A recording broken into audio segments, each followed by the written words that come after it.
Se le conoce como la doctrina de la redención aplicada o soteriología, donde soter viene de salvación y logos pues el estudio de la salvación.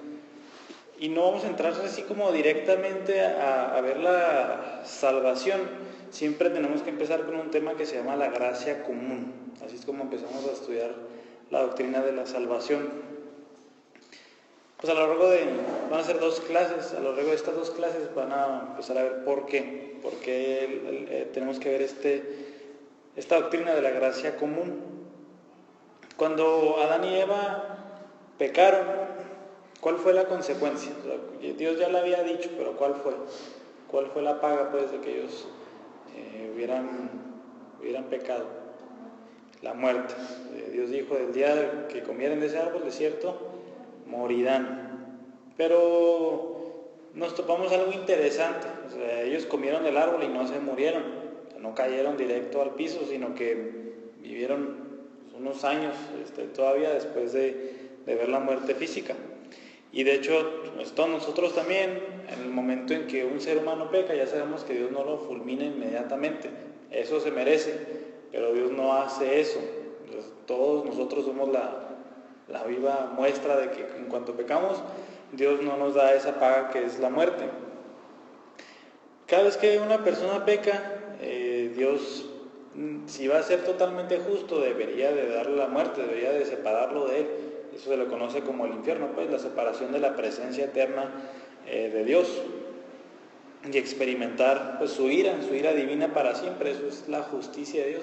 Si Dios va a ser enteramente justo, eso debería de ser siempre y al instante. De hecho, eso les pasó a los ángeles que pecaron. Cuando estudiamos la doctrina de Satanás y los demonios, vimos ahí un verso importante en 2 de Pedro 2:4, que dice, porque Dios no perdonó a los ángeles cuando pecaron, sino que los arrojó al infierno y los entregó a fosos de tinieblas reservados para juicio. Ahí el juicio de Dios sí fue inmediato. A esos ángeles inmediatamente los encerró, se los arrojó al infierno y los entregó a fosos de tinieblas. Ahí sí, juicio directo y sin oportunidad de perdón. Ahí Dios fue completamente justo con los ángeles. Pero entonces pues leemos Génesis y vemos que Adán y Eva no se murieron. Otra vez se comieron el fruto y no cayeron al suelo. Aunque la sentencia sí corrió desde que comieron el fruto. No fue de que Dios dijo, no, después les doy la paga. No, ellos fueron sentenciados a muerte. Y empezó a cumplirse desde que en cuanto ellos pecaron se empezó a cumplir esa sentencia. Ya sabemos que murieron tanto espiritualmente, tanto físicamente, y esa muerte física pasó algunos años después. Y nosotros también, o sea, de hecho toda la descendencia de Adán y Eva, todos ellos han vivido muchos años pecando. O sea, no sabemos ahora si hay el caso de alguien que pecó y murió, pero al menos la gran mayoría, todos han vivido sus vidas, hayan sido creyentes o no, pecando, y el Señor no les ha dado la paga inmediatamente. De hecho, hay muchos pecadores que han vivido, que están viviendo y que vivirán, que no van a ver esa muerte dentro de muchos años. Sabemos que pues, todas las personas viven 70, 80, hasta 90 años. Y esos pecadores siguen en esta vida experimentando muchas bendiciones de Dios. Si fijan, pues tienen familia, tienen trabajo, a lo mejor les va bien, muchas cosas, y esas son bendiciones de Dios. Y la pregunta es, ¿cómo puede ser esto? O sea, ¿cómo puede ser que pecadores que merecen la muerte, que merecen el juicio de Dios, inclusive aquellos que no van a ser salvos? O sea, podríamos decir, no, pues es que se va a convertir, por eso Dios lo trata bien, de alguna manera u otra se va a convertir, por eso Dios lo está reservando ahí. Pero no, hay muchos que nunca se van a salvar y Dios aún así les da muchas bendiciones. ¿Y cómo es esto? Pues a esto se le conoce la gracia común. ¿Gracia qué es? Favor inmerecido, eso es la gracia. Y vamos a ver por qué es común. La definición dice que la gracia común es la gracia de Dios, mediante la cual Él da a las personas innumerables bendiciones que no son parte de la salvación. Eso es la gracia común. Cuando Dios da muchas bendiciones a muchas personas o a todas que no tienen nada que ver con la salvación. Se llama común porque es común a todas las personas, a pecadores o no pecadores, salvos o no salvos.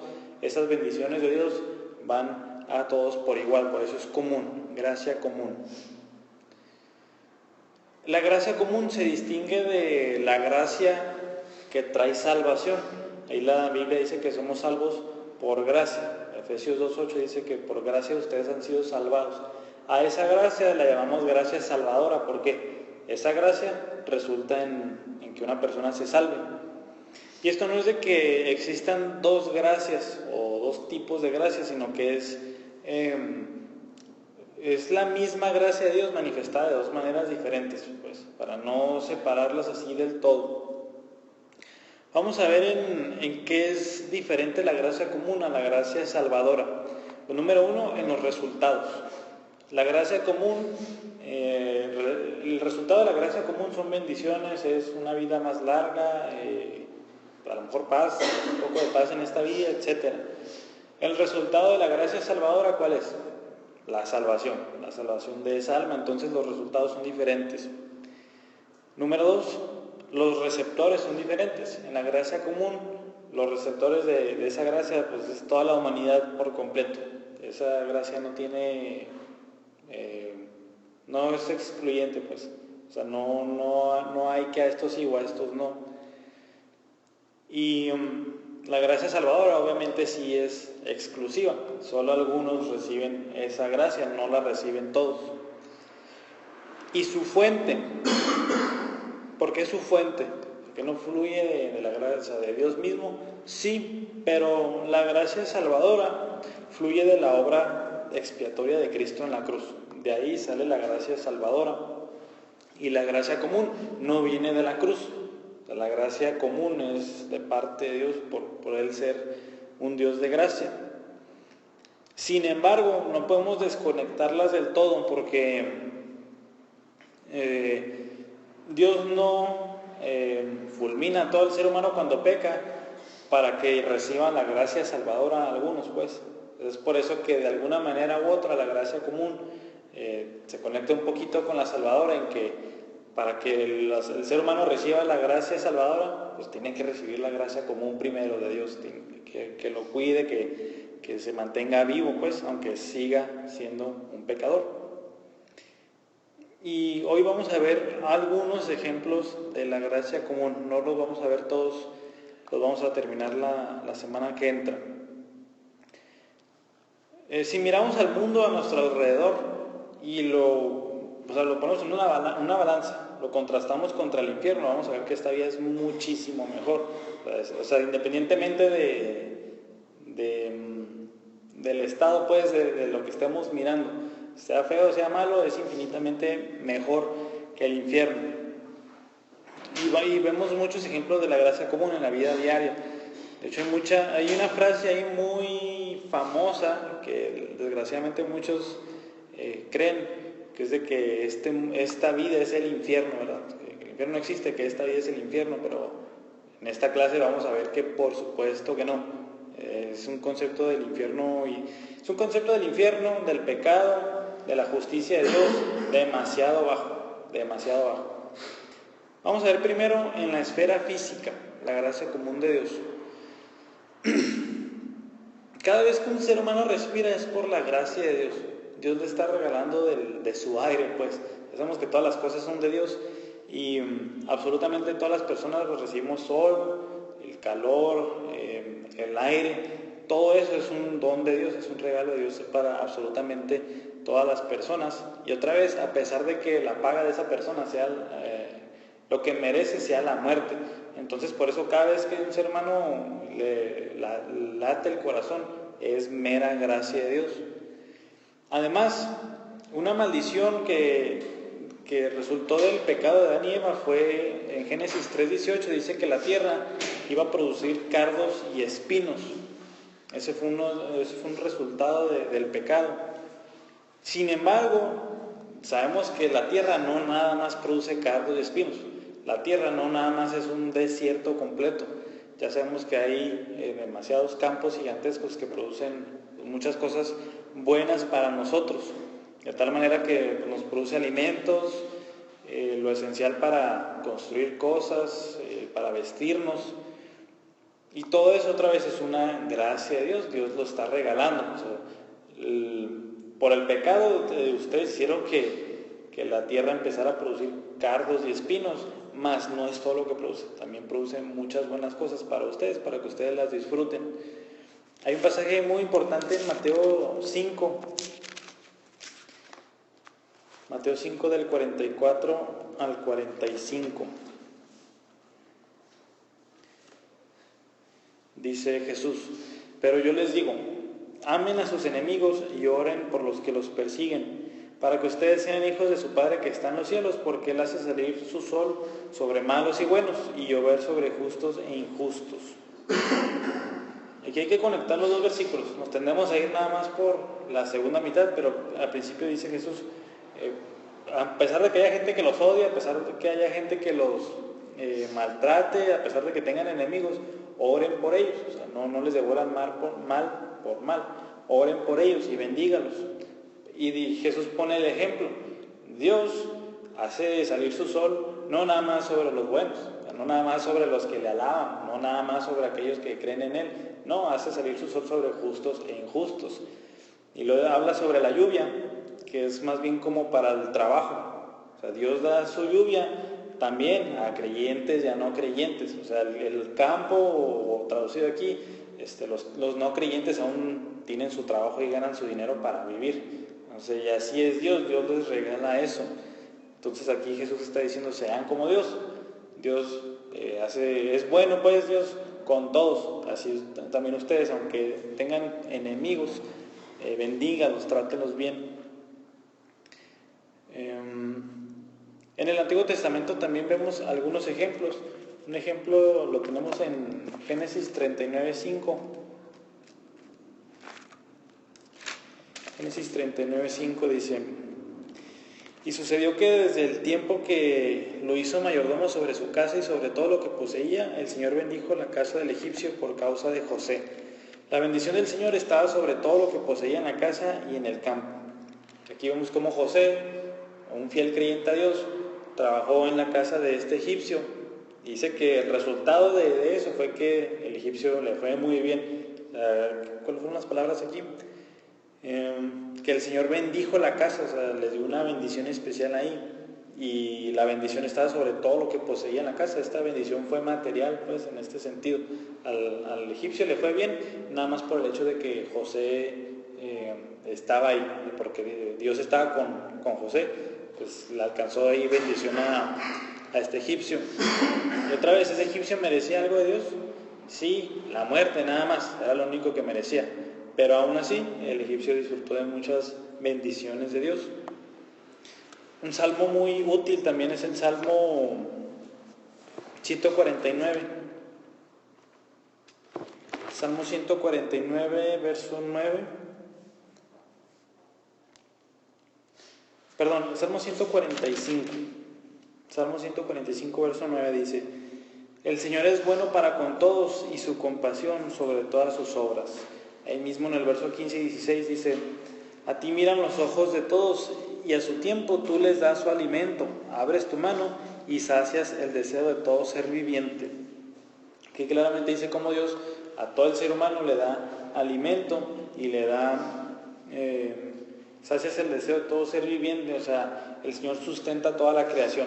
O sea, ni los animales ni los seres humanos todo el tiempo se están muriendo de hambre, ni todo el tiempo se están muriendo de sed. O sea, aún así el Señor es bueno, decía el verso 9, el Señor es bueno para con todos. También lo vemos en la belleza del mundo natural.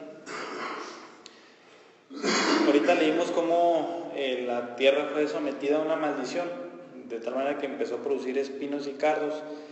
En Romanos 8, del 20 al 21, dice que la creación está en una esclavitud de corrupción y que fue sujetada a vanidad. Esto es lo mismo. Aún así, no vemos a la naturaleza como fea. O sea, la naturaleza no es fea. Es demasiado hermosa para ser verdad. O sea, aún así, pues tenemos flores de muchos colores, no son flores feas, así como a veces las pintan tenebrosas o algo así, no, las flores son muy hermosas, hay bosques, lagos, cosas que, pues la verdad son un regalo de Dios también, o sea, por eso muchos lugares les llaman lugares mágicos o algo así, y es por lo regular un área natural, y todo eso otra vez es un don de Dios, o sea, a pesar de que la naturaleza está corrompida, aún así Dios nos concede ese tipo de paisajes y todo lo que vemos hermoso en la naturaleza. Otra vez, los incrédulos no merecen disfrutar esa belleza. Si se fijan, es algo que disfrutamos, es algo que al creyente, ¿qué termina haciendo? Que termina dando a Dios la gloria por semejante creación, y un incrédulo ni siquiera hace eso. Aún así, el Señor le permite contemplar la belleza de su creación. Ahora vamos a la esfera intelectual. En Juan 8:44, Jesús describe a Satanás como el padre de la mentira. ¿Por qué? Satanás es alguien obviamente entregado nada más a la maldad. No es de que Satanás sea bueno en algunas maneras, no. Satanás está completamente entregado a la maldad y a lo irracional, tan irracional que se rebeló contra Dios. Ya sabemos que no hay peor tontería, no hay peor locura que pelear contra Dios. Y vaya, eso hizo Satanás, y eso lo hacemos todos nosotros. Por eso necesitamos salvación. Aún así, los seres humanos, pues, hasta el día de hoy, hasta los incrédulos, no están totalmente entregados a la mentira, a la irracionalidad, así como Satanás está entregado a ello. Todas las personas pueden tener algo de verdad. Todas las personas pueden llegar a tener algún concepto, alguna percepción, alguna cantidad de verdad. Y pues sabemos que hay muchos seres humanos con un gran intelecto, seres humanos muy inteligentes. Y esto otra vez debemos de verlo como un resultado de la gracia de Dios. O sea, todos corrompidos por el pecado, ya sabemos que seguimos la mentira. O sea, cada vez que nosotros pecamos, ¿qué es lo que estamos haciendo? Estamos cediendo ante la mentira. Es una mentira que el pecado nos va a hacer bien, o que es mejor que lo que Dios tiene para nosotros. Aún así, Dios nos permite tener cierto grado, mucha verdad. En Juan 1:9, Juan describe a Jesús, dice, esa luz verdadera, la que alumbra a todo ser humano, venía a este mundo. Aquí Juan le está llamando a Jesús la luz verdadera. Y esta luz verdadera es que, a pesar de que estemos cegados en nuestro pecado, Dios permite cierta luz en todos nosotros. O sea, imagínense si estuviéramos entregados por completo a la mentira. Sería un caos total. El Señor nos permite cierta luz para que no estemos tan peor, pues diríamos por ahí. O sea, eso fue cuando dijiste que también por el Espíritu Santo no es el que nos hacía que tuviéramos luz pues para pensar. Sí, aquí es un poquito diferente, porque la obra del Espíritu Santo es más bien como para las cosas de Dios y de la salvación, de que las cosas espirituales no las podemos discernir porque se disciernen espiritualmente, pero aquí estamos hablando de cosas verdaderas en general. ¿Por qué? Porque es que estamos tendidos pues hacia la mentira, hacia las cosas que no son verdaderas, y el ejemplo es entre el pecado. O sea, así de fácil. Cada vez que pecamos estamos siguiendo la mentira. O sea, Dios dice no hagas esto, y nosotros nos convencemos de alguna manera u otra que sí está bien, a pesar de que Dios diga que no. Y a pesar de eso, sí podemos conocer muchas cosas verdaderamente. O sea, sí sabemos muchas cosas que son verdaderas, a pesar de que estemos inclinados hacia la mentira. Un ejemplo, de hecho, en Romanos 1:21.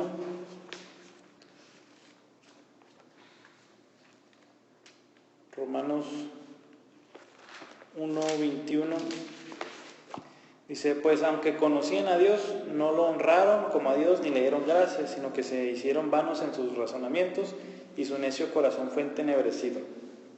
Aquí dice que una verdad universal es que todos conocemos a Dios, hasta el ateo más acérrimo a su creencia, todos conocemos a Dios. Este mismo pasaje dice que muchos lo que hacen es en su pecado suprimir ese conocimiento que tienen de Dios, de tal manera que se pueden convencer de que no hay un Dios, pero todos tenemos ese conocimiento. De hecho, eso es a lo que lleva a muchos a tratar de encontrar a Dios. Lo malo es que las personas tienden a ¿qué? A irse tras una religión. Como saben internamente que hay un Dios, otra vez cegados en la mentira, se van pues tras cualquier religión, pongan el nombre que le quieran poner. Pablo sabía esto, bueno, pues Pablo escribió aquí en Romanos, pero en Hechos 17,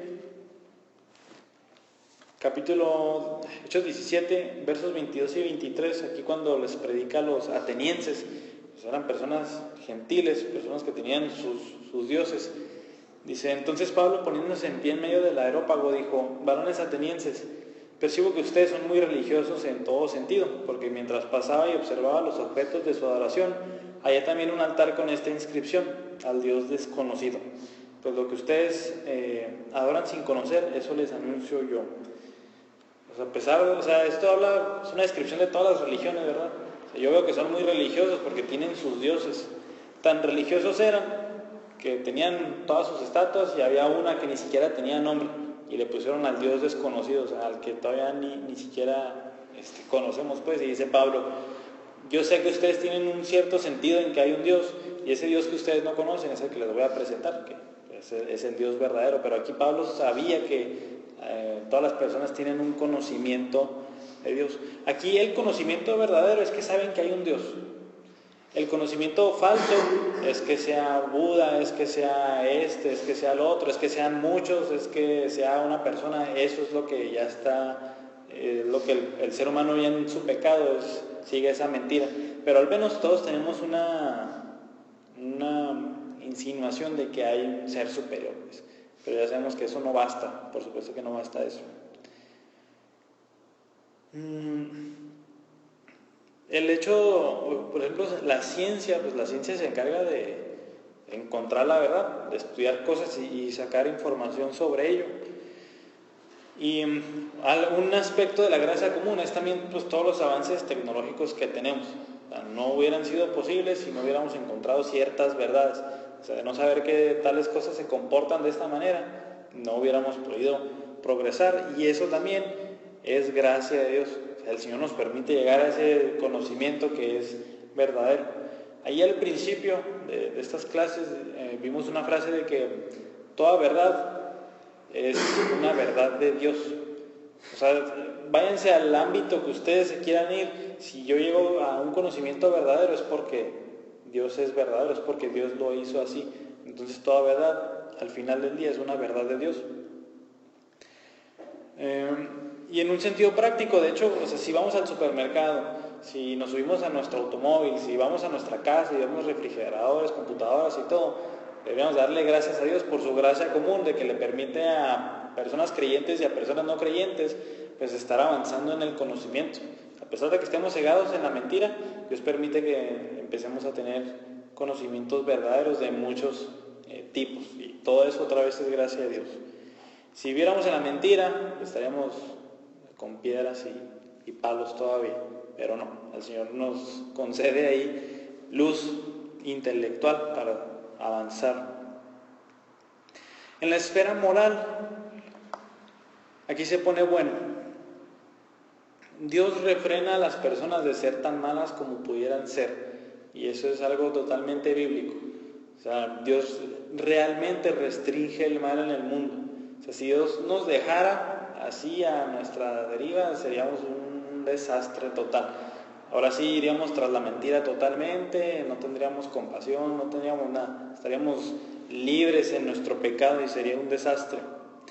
Y esto también lo podemos contrastar con la esfera demoníaca. Los demonios están entregados totalmente a la maldad. Los demonios no se apiadan de nada, no tienen esa bondad. Pero los seres humanos sí. Hay un ejemplo aquí mismo en Romanos 1, en este mismo pasaje, de las consecuencias cuando alguien es muy persistente en su pecado y simplemente no cede al arrepentimiento. Y Pablo lo va poniendo así como niveles. Por ejemplo, el verso 24 dice: por lo cual Dios los entregó a la impureza en la lujuria de sus corazones, de modo que deshonraron entre sí sus propios cuerpos, porque ellos cambiaron la verdad de Dios por la mentira, y adoraron y sirvieron a la criatura en lugar del Creador, quien es bendito por los siglos. Amén. Dice el 26, por esta razón Dios los entregó a pasiones degradantes, porque sus mujeres cambiaron la función natural por la que es contra la naturaleza. De la misma manera, también los hombres, abandonando el uso natural de la mujer, se encendieron en su lujuria unos con otros, cometiendo hechos vergonzosos hombres con hombres y recibiendo en sí mismos el castigo correspondiente a su extravío. Dice el verso 28, y así como ellos no tuvieron bien a reconocer a Dios, Dios los entregó una mente depravada para que hicieran las cosas que no convienen.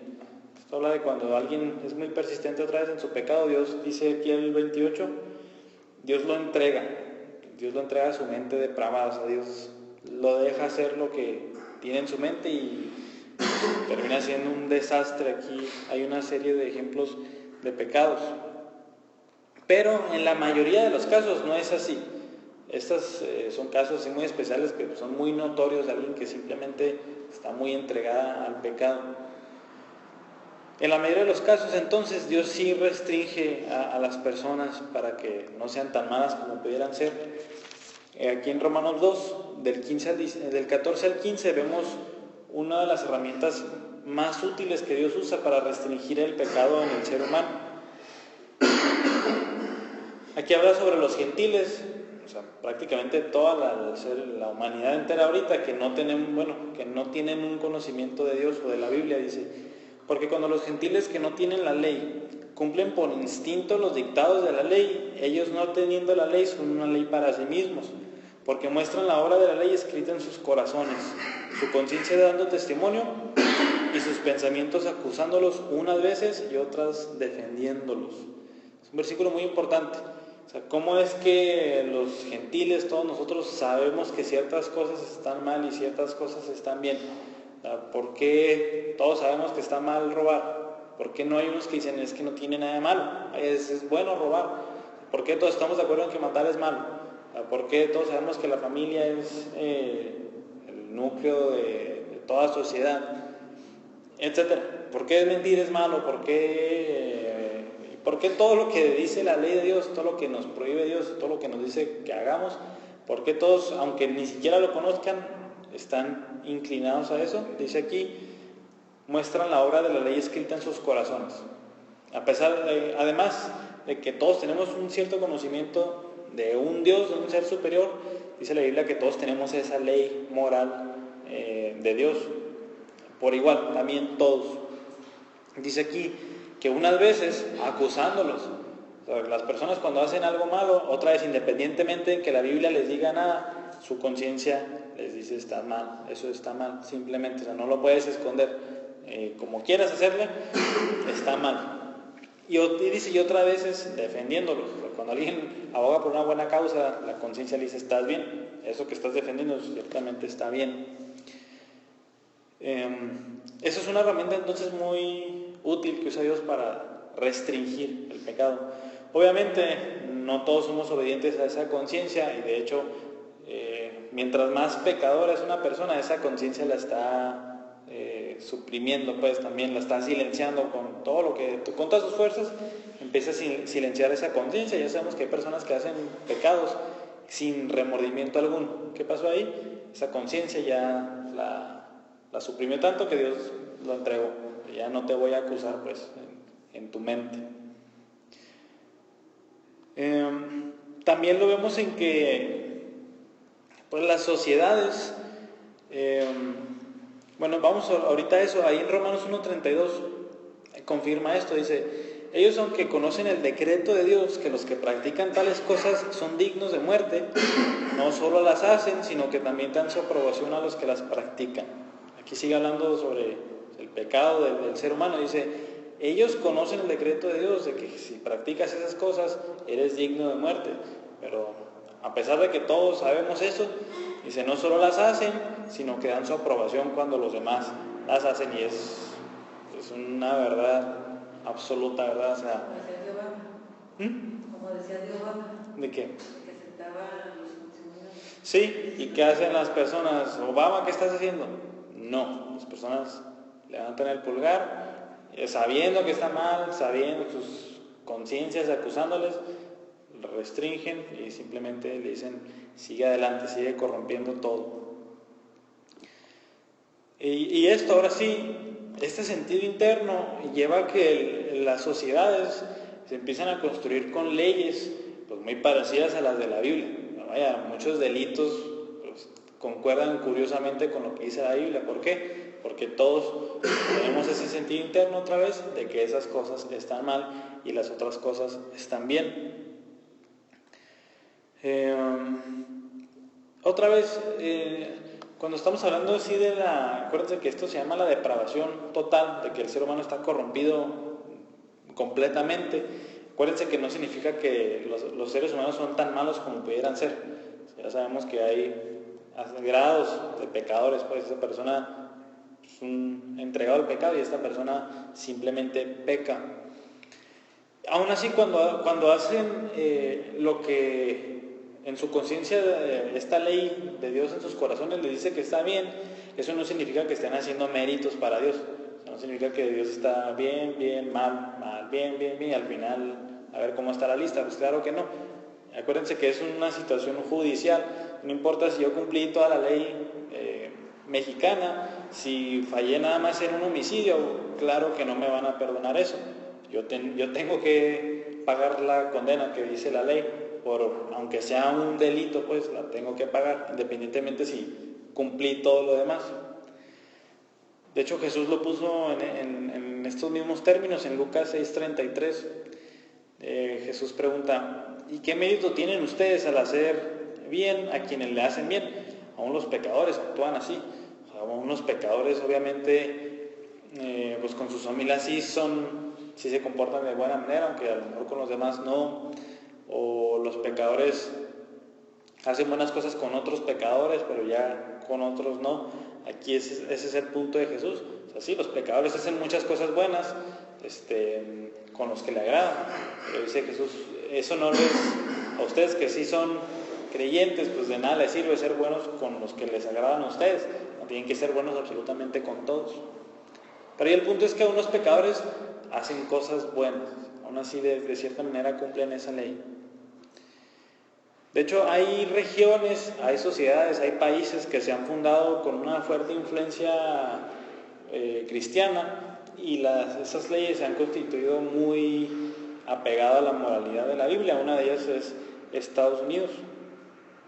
Muchos de los padres pues, de Estados Unidos que hicieron la Constitución están muy influenciados por la Biblia. No que fueran cristianos del todo, pero estaban muy influenciados con la moralidad de la Biblia. Siguiendo con la esfera moral, una de las maneras en que Dios también restringe el mal es que nos da advertencias del juicio final conforme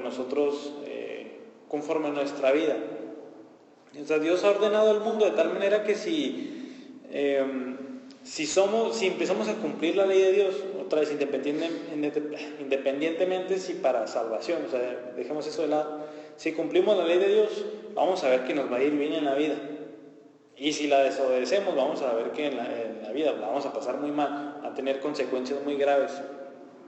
Por ejemplo, si somos honrados, si somos diligentes en el trabajo, si mostramos amor con los demás, si en el matrimonio pues, permanece fiel, si se cuida la familia pues de que no se destruya, ¿qué va a pasar? Pues sabemos que esa persona va a ser feliz en un grado elevado, va a tener su familia, pues no va a tener problemas de dinero, él va a estar trabajando, etcétera, etcétera.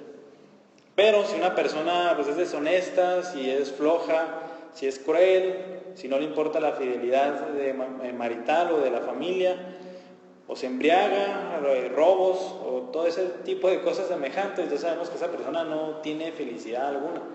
A pesar de que tenga consecuencias como que lo metan a la cárcel o cosas así, ya sabemos que las consecuencias también son hasta mentales, la culpa, etc. Todo eso Dios lo ha organizado de tal manera que sea como un preventivo de lo que va a pasar después. O sea, Dios está diciendo, si ustedes obedecen mis leyes y me aman, así van a vivir siempre. O sea, cuando ustedes se mueran, así va a ser siempre, así como ustedes disfrutan la vida cumpliendo mis mandamientos, así va a ser siempre.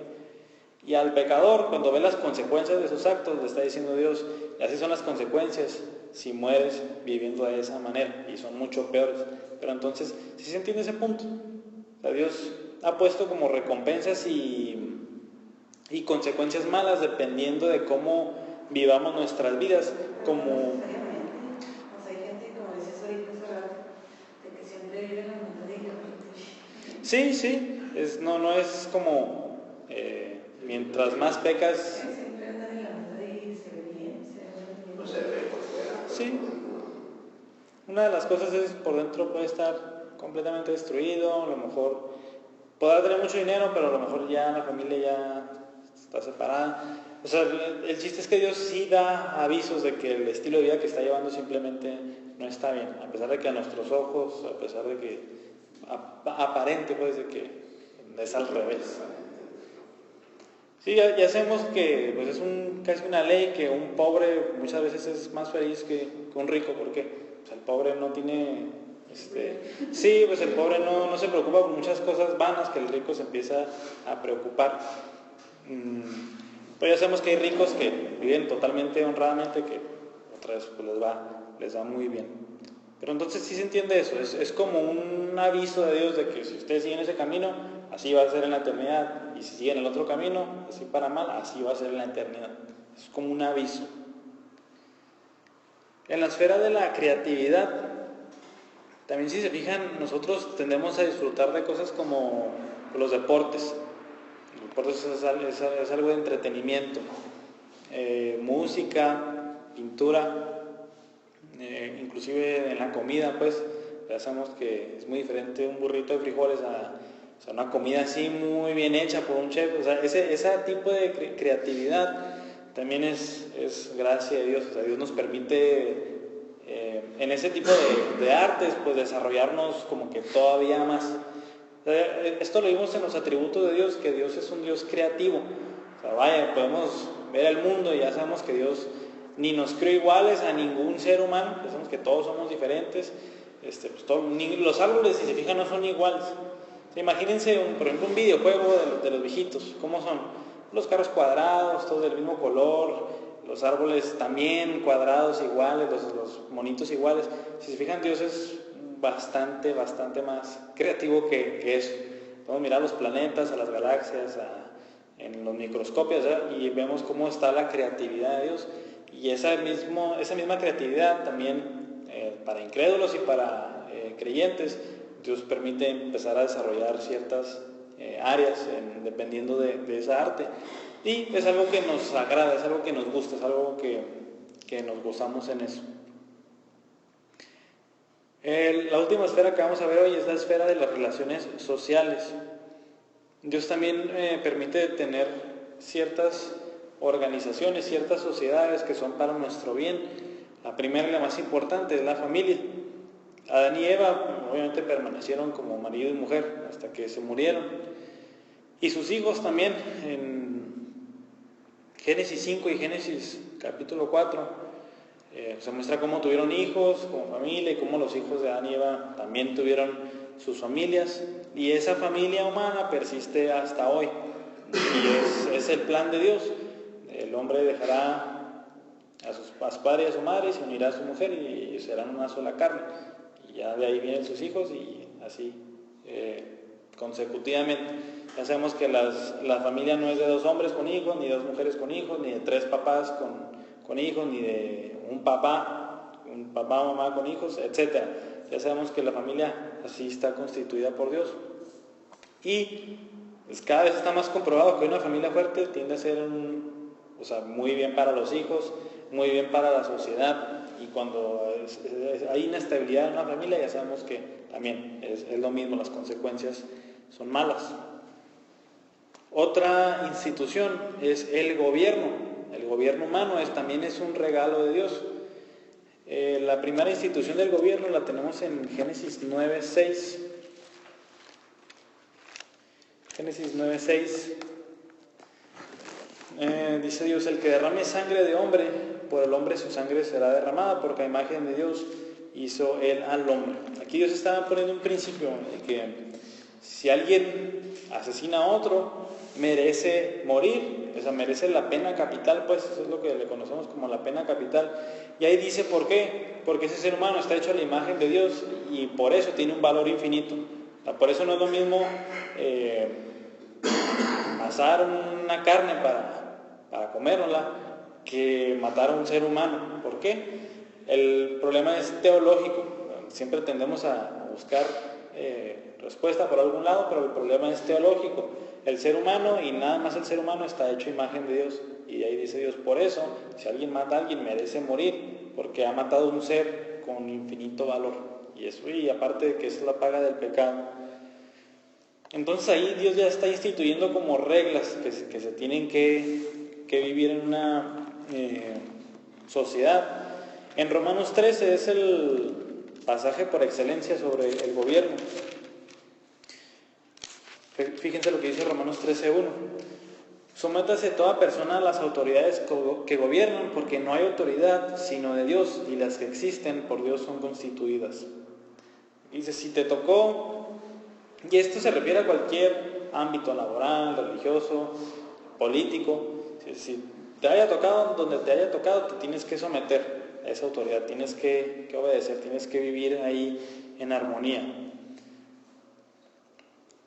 El versículo 4 dice, pero si haces lo malo, teme, porque no en vano lleva la espada, pues es ministro de Dios, un vengador que castiga al que practica lo malo. Este es como la explicación de qué es lo que hace Dios mediante el gobierno. Y dices, o sea, si tú vives bien en una sociedad, llámese cualquier sociedad, no tienes nada de qué temer. Dice, pero si haces lo malo, sí teme, porque pues, lo que conocemos como la policía o los que llevan la autoridad, dice, ellos están de parte de Dios, aunque ellos no lo sepan, están de parte de Dios para restringir el mal, para que la gente no ande haciendo lo que le dé la gana. Ellos son un instrumento de Dios para tranquilizar al ser humano. Y eso es el gobierno. El gobierno entonces es un regalo de Dios que al fin y al cabo es para restringir nuestra maldad. Por eso que tenemos sociedades medio estables. ¿Por qué? Porque ya ahorita dijimos que están constituidas más o menos con los mismos principios que la Biblia, y cuando alguien hace algo malo, hay autoridades especiales para castigarlo y para que los demás también, mediante el ejemplo de alguien, entendamos que no podemos andar haciendo lo que se nos dé la gana. Obvio, por supuesto, que los gobernantes mismos pueden ser víctimas gravemente del pecado, como es prácticamente siempre el caso. Y aún así, ahí es la pregunta, ¿debemos de someternos o no? La respuesta de Pablo es que sí. Si alguien estuvo bajo un emperador repugnante, fue Pablo. Estuvo aquí cuando escribía Romanos, estaba bajo el gobierno de Nerón.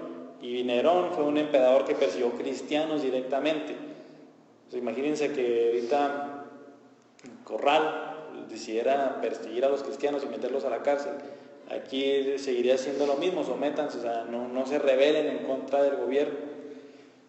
De hecho, Pablo, Pedro y muchos murieron a cargo de Nerón, y aún así Pablo puede decir, sométanse a las autoridades. Y aquí también es como el ejemplo cristiano, o sea, ustedes que son cristianos, pues sean ciudadanos ejemplares, o sea, paguen sus impuestos, hagan todo lo que tengan que hacer para vivir en paz, para que ustedes sean un ejemplo a la sociedad. Eso es como también el deber del cristiano en la sociedad, en el punto político donde viva. Y también va de la mano el obedecer primero a Dios y después a los hombres. Si hay un conflicto entre una ley humana con una ley de Dios, tenemos que desobedecer la ley humana y obedecer a Dios. Un ejemplo es pues cómo se está distorsionando ya la familia, pues, el matrimonio y todo eso, y cómo el gobierno lo está impulsando. Y es ahí donde un cristiano pues, simplemente no puede ir con el gobierno de ese lado, tiene que oponerse lo más que pueda. Y la semana que entra vemos más puntos y concluimos la clase. ¿Hay alguna duda con lo que vemos hoy de la gracia común? Entonces la gracia común es un favor inmerecido, unas bendiciones que da Dios a todos, por igual sean pecadores o sean creyentes, independientemente si las personas se vayan a salvar o no. Es un regalo de Dios para todas las personas. Pues si no hay dudas ni nada, vamos a cerrar con una oración.